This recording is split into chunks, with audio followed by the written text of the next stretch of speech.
Civil authority के साथ साथ हाईएस्ट मिलिट्री अथॉरिटी की पावर भी आ गई। बोर्ड ऑफ डायरेक्टर्स ने उन्हें टास्क दिया था कि वो इंडियन एडमिनिस्ट्रेटिव सिस्टम को रीऑर्गेनाइज करें और साथ ही लैंड रेवेन्यू की समस्या का भी कुछ समाधान निकालें। लॉर्ड कॉर्नवालिस अपने प्रीडिसेसर वॉरेन हेस्टिंग्स द्वारा इस्टेब्लिश किए गए सिस्टम्स को और इम्प्रूव करते हैं और इंडिया में एडमिनिस्ट्रेशन का एक ऐसा सुपर स्ट्रक्चर तैयार करते हैं जो यहाँ 1858 तक चलता है। तो आइए एक एक करके लॉर्ड कॉर्नवालिस द्वारा किए गए रिफॉर्म्स को समझते हैं। Judicial reforms. सभी घर बनाने वाले चाहते हैं कि उनका घर किसी महल जैसा सुंदर हो, समझदार भी हो और मजबूत, और उन्हें सपनों को पूरा करने के लिए वॉरेन हेस्टिंग्स ने जो जुडिशियल सिस्टम एस्टैब्लिश किया था, कॉर्नवालिस उसमें कुछ चेंजेस करते हैं। जैसे कि 1787 में वो डिस्ट्रिक्ट कलेक्टर्स को फिर से दीवानी अदालत का जज बना देते हैं। इससे पहले वॉरेन हेस्टिंग्स ने 1774 में कलेक्टर्स की जुडिशियल पावर्स को खत्म कर दिया था।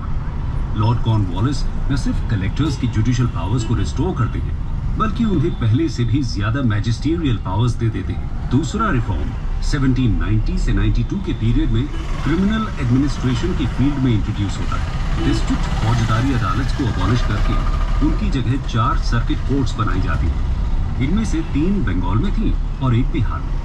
और इन सर्किट कोर्ट्स में यूरोपियन ऑफिसर्स को ही जज अपॉइंट किया जाता है और इनको असिस्ट करते थे काजीज और मुफ्तीज।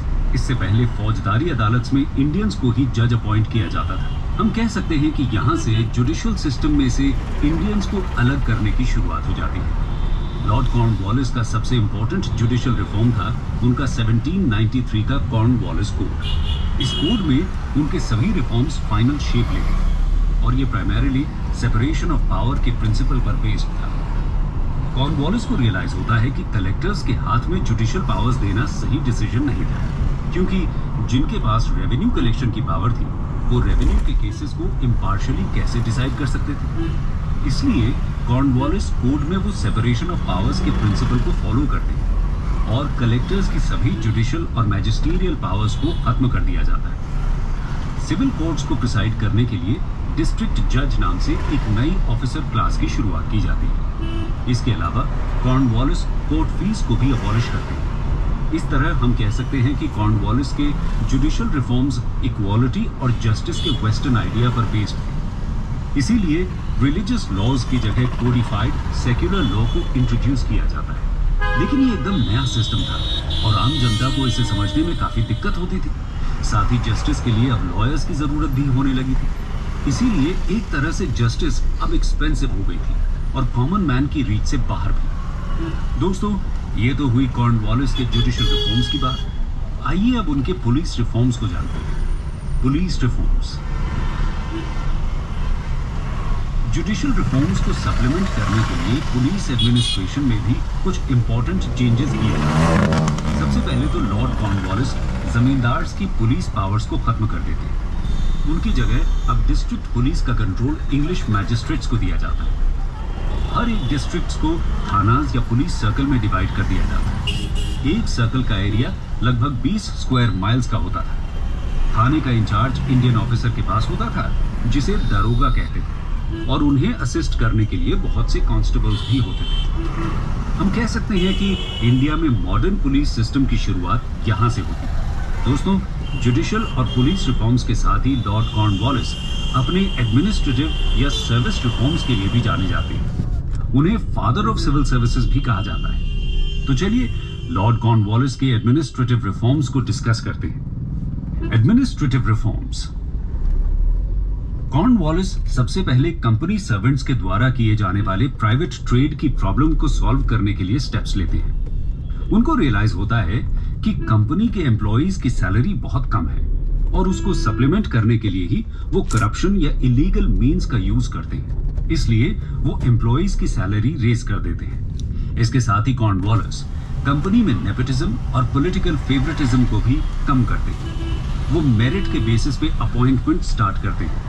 यहाँ तक कि एक बार वो प्रिंस ऑफ वेल्स की रिकमेंडेशन को भी मना कर देते हैं। लॉर्ड कॉर्नवालिस इंडिया में सिविल सर्विसेज को कॉवेनेंटेड सिविल सर्विस और अनकॉवेनेंटेड सिविल सर्विस में डिवाइड करते हैं। कॉवेनेंटेड सर्विसेज में इंडियंस को अपॉइंट नहीं किया जाता था। सभी हायर पोस्ट्स अब सिर्फ यूरोपियंस को दी जाती थी। इंडियंस को सिर्फ क्लार्क और पीएन्स जैसी लोअर पोस्ट ही ऑफर की जाती थी। इससे हमें पता चलता है कि कॉर्नवालिस की पॉलिसी रेसिज्म से प्रभावित थी।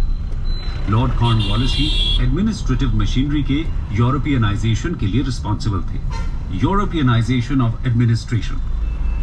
दोस्तों, लॉर्ड कॉर्नवालिस रेशियल डिस्क्रिमिनेशन के सपोर्टर थे। उनके अकॉर्डिंग तो हर एक इंडियन करप्ट था, इसलिए सभी हायर सर्विसेज को वो सिर्फ यूरोपियंस के लिए रिजर्व कर देते।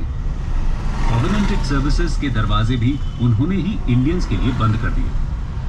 आर्मी में इंडियंस सूबेदार की पोस्ट से आगे नहीं जा सकते थे और सिविल सर्विसेज में मुंसिफ्स या डेप्यूटी कलेक्टर से ऊपर की पोस्ट पर उनका अपॉइंटमेंट नहीं हो सकता था। सोचने वाली बात यह है कि उस समय के इंग्लैंड में भी एडमिनिस्ट्रेटिव सर्विसेज करप्शन से फ्री नहीं थी और कंपनी के सर्वेंट्स की मोरालिटी से तो हम सभी अच्छे से परिचित हैं। फिर भी कॉर्नवालिस सिर्फ इंडियंस को ही करप्ट कहते थे। हायर सर्विसेज में ऑनेस्टी को इम्प्रूव करने के लिए तो उन्होंने उनकी सैलरी को इंक्रीज कर दिया था, लेकिन इंडियन एम्प्लॉइज के लिए उन्होंने कभी सेम मेथड अप्लाई करने की कोशिश भी नहीं की।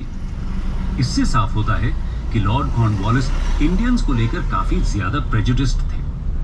उन्होंने ही रेशियलिज्म की पॉलिसी पर ऑफिशियल मोहर भी लगा दी थी और इस रेशियलिज्म की पॉलिसी से Anglo Indian relations British rule के आखिरी समय तक ग्रसित रहते हैं। आइए अब लॉर्ड कॉर्नवालिस के नेक्स्ट रिफॉर्म्स यानी कि कमर्शियल रिफॉर्म्स को डिस्कस कर लेते हैं। Commercial reforms.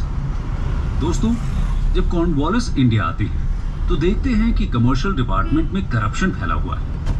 कंपनी के खुद के गुड्स तो यूरोप में कई बार घाटे में बेचे जा रहे थे, लेकिन कंपनी के सर्वेंट्स जो गुड्स खुद यूरोप भेजते थे अपने प्राइवेट ट्रेड के लिए, उन्हें काफी मुनाफा हो रहा था।